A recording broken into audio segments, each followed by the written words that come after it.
Melissa.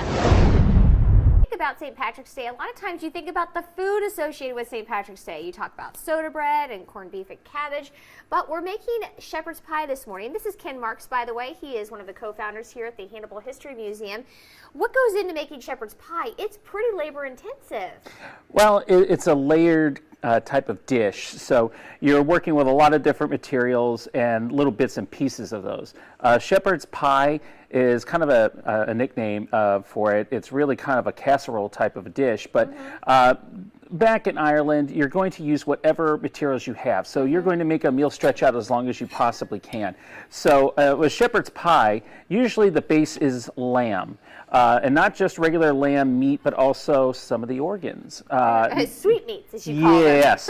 And in this case, we've switched to ground beef just because when we make our shepherd's pie here, people tend to get a little squeamish about lamb.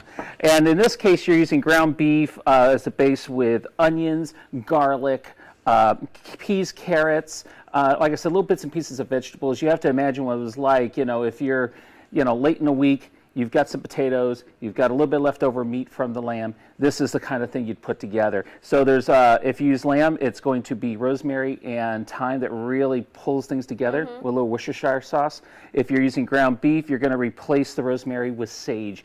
So you got to ground all that together, mash potatoes separately, put the potatoes on top, and then bake it for about half an hour to give it a golden crust. It's definitely one of those poor man's dishes that they threw together just to make use of what they had. Well, coming up on KHQA this morning, we're going to be talking more about Irish traditions, and we've got an Irish band coming up, so you want to stay tuned for that.